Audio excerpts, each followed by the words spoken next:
Hello guys, අද මං කියලා දෙන්නේ අලුත්ම විදියට ලේසියෙන් මුට්ටියේ වටලපම් හදන විදිය. අපිට ඒකට අවශ්‍ය වෙනවා මුට්ටියක්, කොකෝවා පවුඩර්, පාන් පිටි, සීනි, ඇස්ට්‍රා, බේකින් පවුඩර්, නිවාගත්ත කිරි, බිත්තර, චොක්ලට්. මේ ටික තමයි අපිට අවශ්‍ය වෙන්නේ. අපි බලමු කොහොමද හදන්නේ කියලා.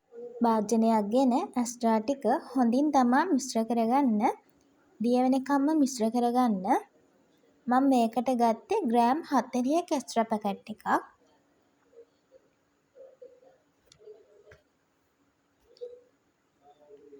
හොඳට මිශ්‍ර කරගත්තට පස්සේ සීනි ටික දමා හොඳින් මිශ්‍ර කරගන්න.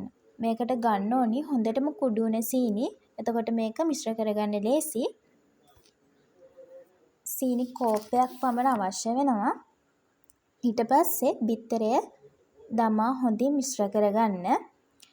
මේ මිශ්‍රණය හොඳටම උක්කු වෙනකම්ම හදා ගන්න ඕනේ.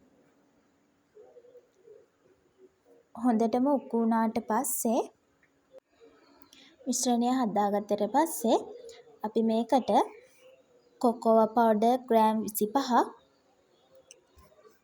බේකින් පවුඩර් හැන්දක්, පාන් පිටි ග්‍රෑම් 50ක් දමා හොඳට හලා ගන්න ඕනි. හලා ගත්තට පස්සේ අපි මේ මිශ්‍රණය උක්කු වෙනකම්ම කවලම් කරගන්න ඕනි.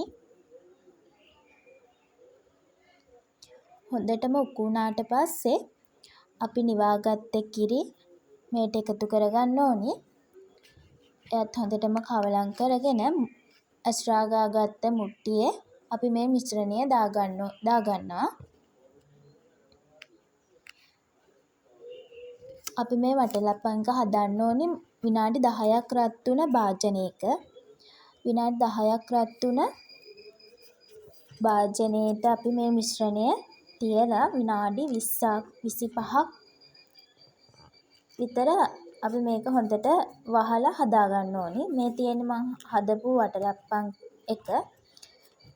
ඉතින් මුට්ටියේ කේක් කෑවට ඔයගොල්ලෝ මුට්ටියේ වටලපම් කාලා නැතුව ඇතිනේ. ඕගොල්ලොත් හදලා බලන්න.